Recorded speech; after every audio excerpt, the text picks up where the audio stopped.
Amigos de Entre Voces, el espacio de entrevistas de RTV. Hoy estamos con el politólogo y docente de la Universidad del Pacífico, Alberto Vergara, con quien vamos a conversar sobre los últimos acontecimientos marcados por la asunción a la presidencia de Pedro Castillo y, claro, por sus primeros movimientos en el cargo, que han disparado una crisis política, ¿no?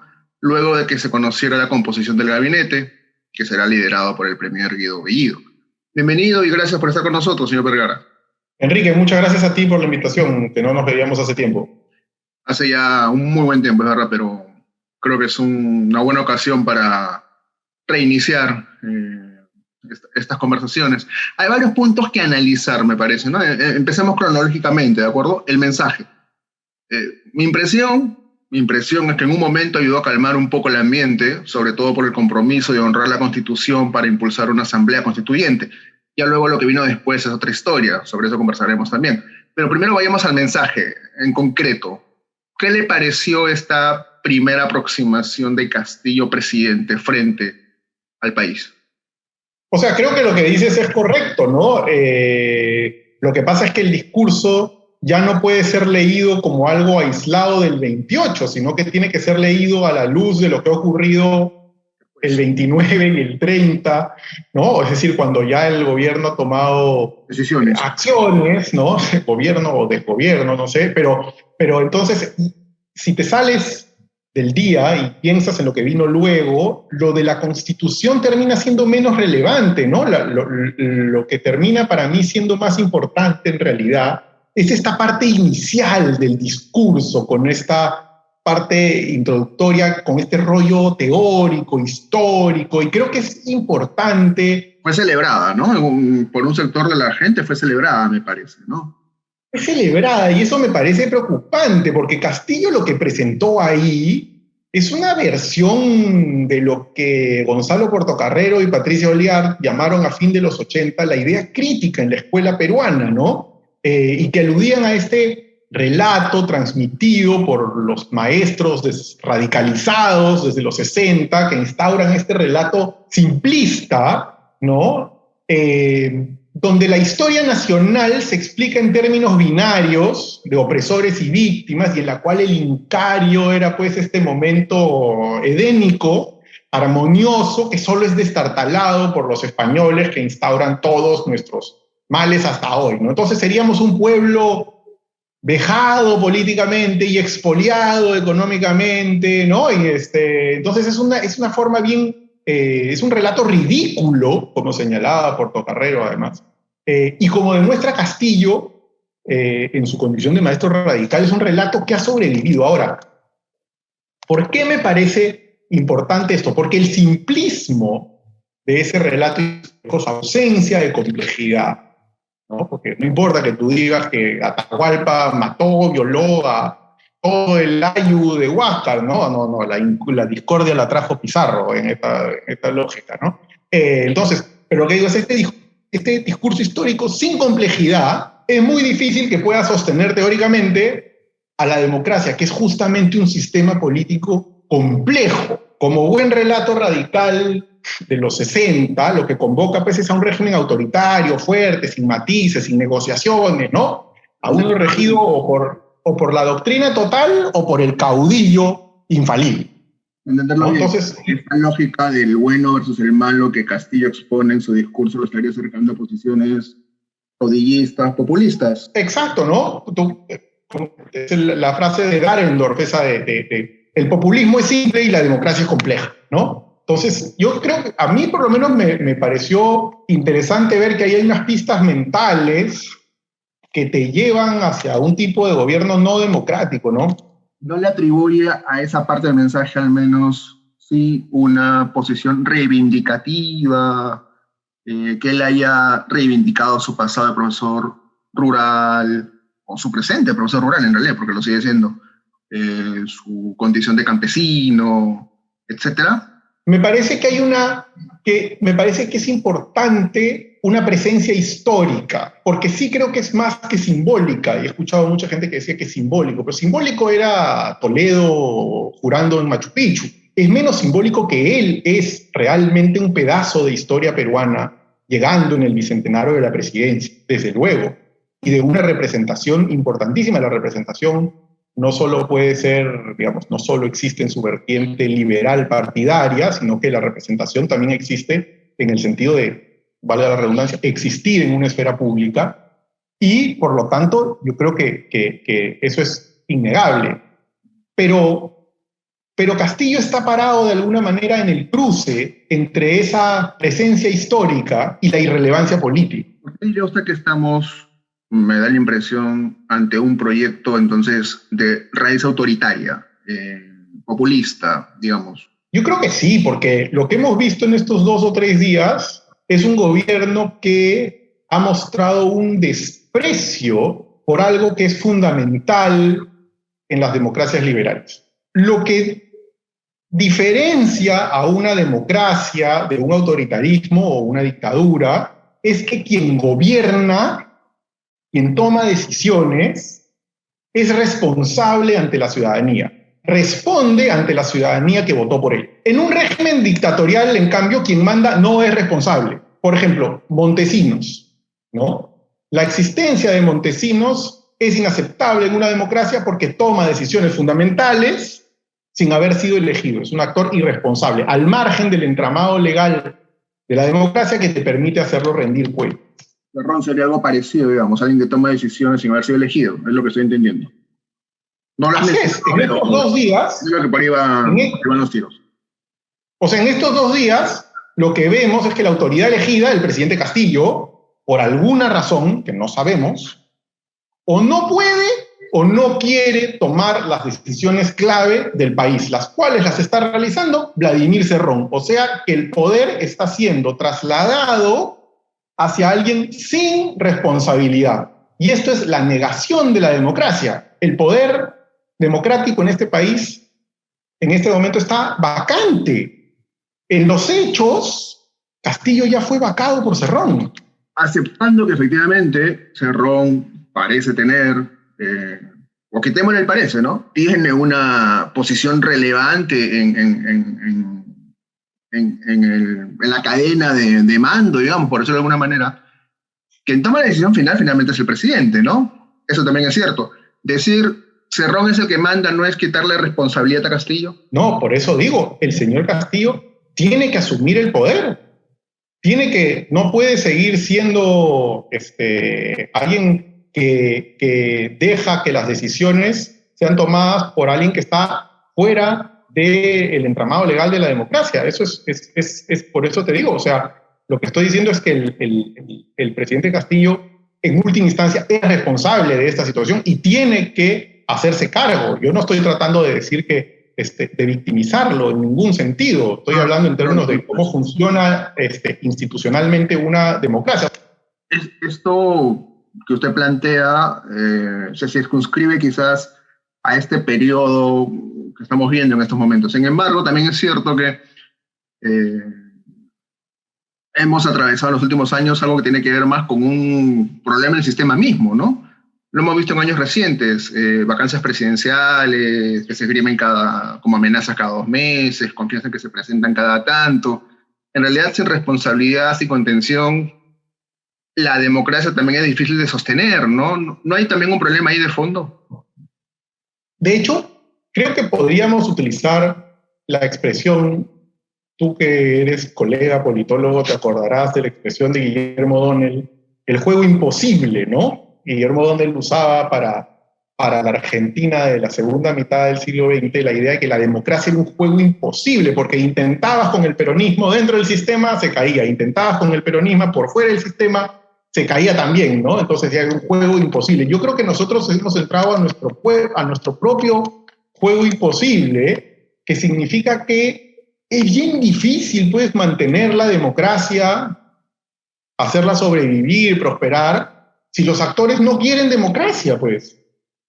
Es como querer jugar un partido de fútbol y un equipo dice, ya, pero yo la quiero coger con la mano, y el otro equipo dice, ya, pero para mí que no hay offside, no funciona. Pues si los jugadores no se comprometen con las reglas del juego, es bien difícil que podamos jugar el juego, ¿no? Y entonces eso es mi sensación que tenemos en nuestra democracia. Tienes una derecha que grita fraude sin ninguna prueba, que pide golpes de Estado, o una izquierda como la de Verónica Mendoza, que lleva meses sin ponerle una sola condición democrática a Castillo, ¿no? Y no les importa servir a un gobierno que en la práctica está pisoteando todas las agendas que defendían ellos, ¿no? Luego tenemos un Congreso lleno, Congreso lleno de aliados, amigos, no sé, admiradores de Merino y su gobierno antidemocrático de hace unos meses. Entonces, queremos jugar a la democracia sin que nadie se comprometa con la democracia. A mí me da la impresión que es un juego imposible, pues, ¿no? Ahí hay un problema sistémico bien difícil de resolver, ¿no? ¿Y tú ves opciones de que se resuelvan estos años, en estos meses, ya no digo años, en estos meses? ¿Cómo deberían tratar de relacionarse los actores en esto, en este periodo que viene, pues, ¿no? Creo que eso es un poco también un tema de fondo que preocupa mucho, ¿no? Lo principal en este momento, me parece, Enrique, es que la democracia tiene que ser consciente que no puede ser boba, ¿no? Por no decir otra cosa. Y aquí hay un grupo en el poder, en el gobierno, que apunta a desmontar aspectos esenciales de la democracia. Y por lo tanto, como dices bien, esto necesita de algunos cambios que me parecen por lo menos fundamentales en la oposición, en lo que va a ser la oposición a este proyecto, ¿no? Porque yo diría que hace falta civilizar a la oposición que tenemos. Si en el Congreso la lógica de los parlamentarios es pues las rencillas, los rencores, los intereses de corto plazo, se van a dividir y ahí gana el proyecto de Perú Libre, ¿no? O en los medios, si en los medios van a seguir con el criptoperiodismo, van a seguir abonando la desgracia de todos, ¿no? Entonces tienen que cambiar. La calle, o sea, la calle va a tener que moverse, pero eso implica, por ejemplo, también, en esta lógica de civilizar a la oposición, que tú no puedes plantear la protesta en la calle desde movilizaciones con la Cruz de Borgoña,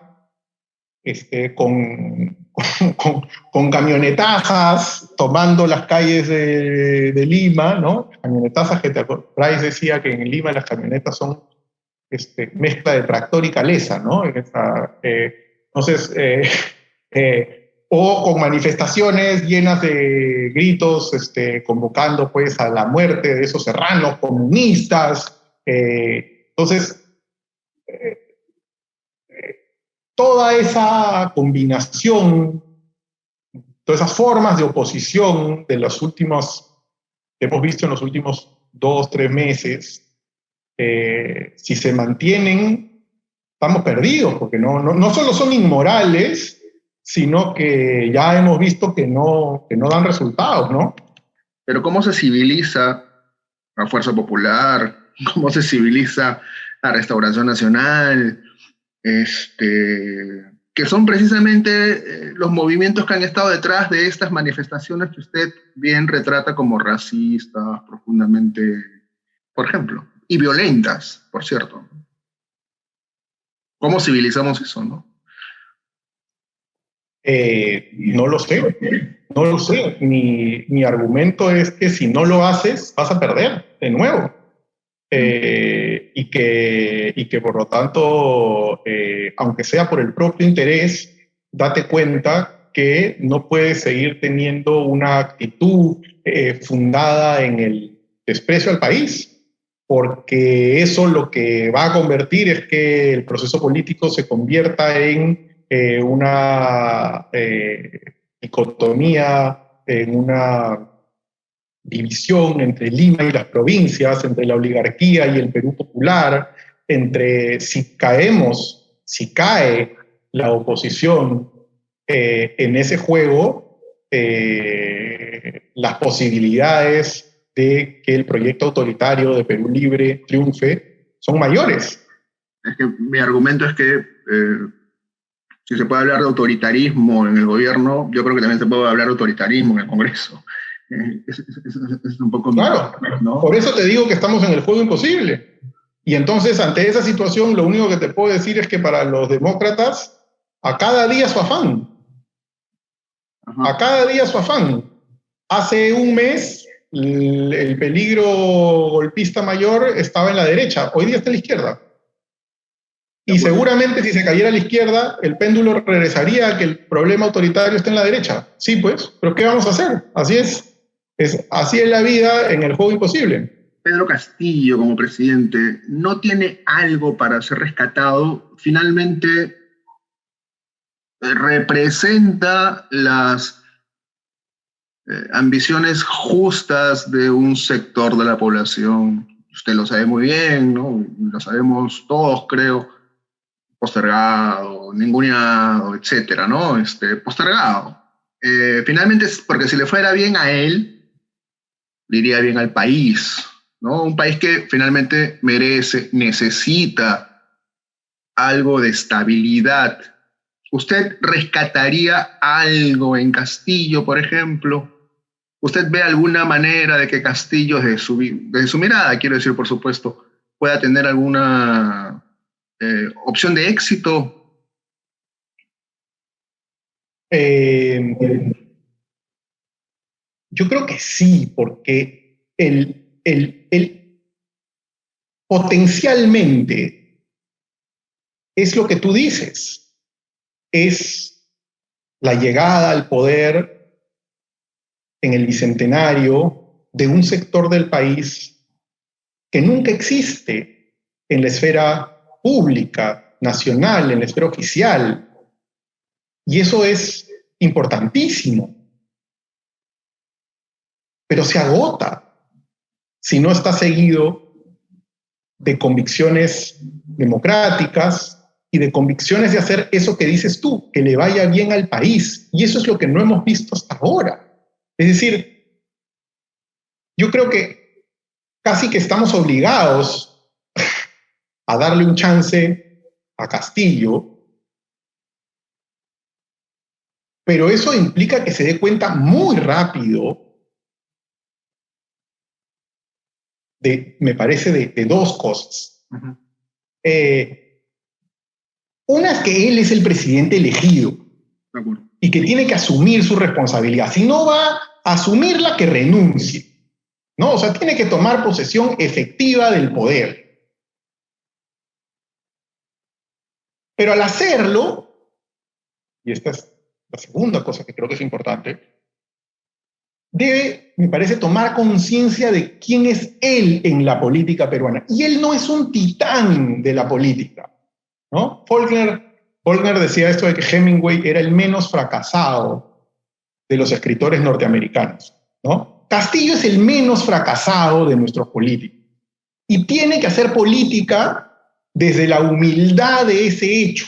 O sea, ha llegado a la presidencia porque, por fruto como diríamos el título de Paul Auster, ¿no? Sonó la música del azar, lo ha puesto en la presidencia. Y eso necesita humildad. No puede gobernar desde la arrogancia, la soberbia que han demostrado en estos días, ¿cierto? Él no está ahí, él no es presidente para proteger a un partido marginal y radical, ni para formar gabinetes llenos de incompetentes, fruto de repartijas entre grupos angurrientos de izquierda, ¿no? Él es presidente para defender el interés nacional.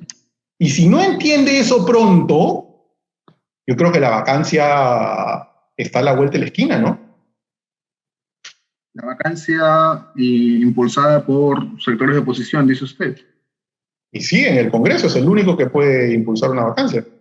Ahora, ¿no le parece que eso sería una salida exagerada, irresponsable, incluso para un gobierno que recién empieza?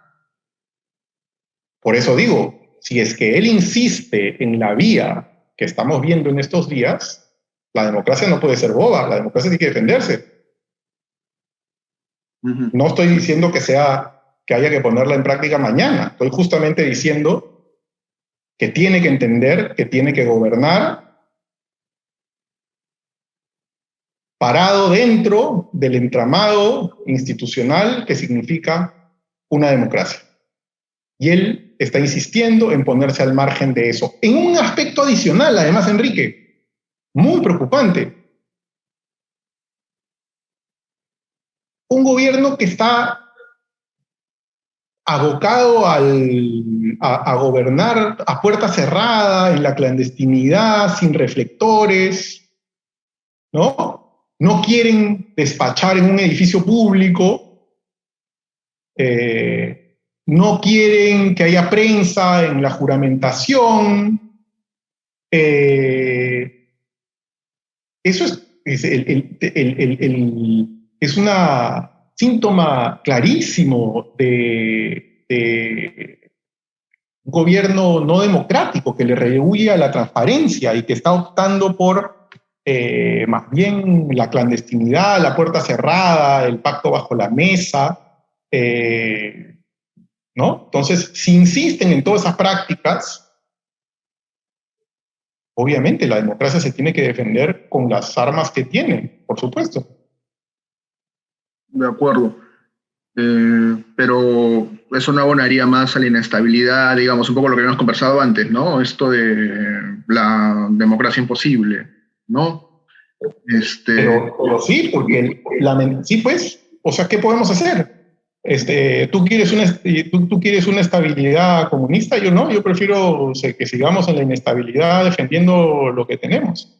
Que no es mucho, pero tampoco es poco. Es decir, es el sistema que ha permitido que contra todo el poder económico, que contra una serie de, en fin, Castillo pueda ser presidente. Es un régimen que ha permitido que eso ocurra. Y ellos están trabajando ya para que ese régimen o deje de existir o se debilite sustantivamente. Y además, en este argumento, en esto que dices de la inestabilidad, si esto generaría inestabilidad, no hay que perder de vista una cosa. Aquí, quienes han vuelto a introducir el veneno de la lucha por la sobrevivencia entre poderes es Perú Libre al nombrar a este primer ministro. Al nombrar a este primer ministro han hecho que la conversación inmediatamente se traslade a lo que están buscando es la disolución de 2 gabinetes para cerrar y poner su proyecto. Por lo tanto, es obvio, natural, que la respuesta sea considerar la vacancia. De acuerdo. Porque no es una medida de buena fe. El nombramiento de Bellido no es una medida de buena fe. No es una medida para la concordia nacional, para la unión. No está abocado a superar la segunda vuelta traumática, está abocado a radicalizar, a mantener el enfrentamiento, ¿no? Entonces,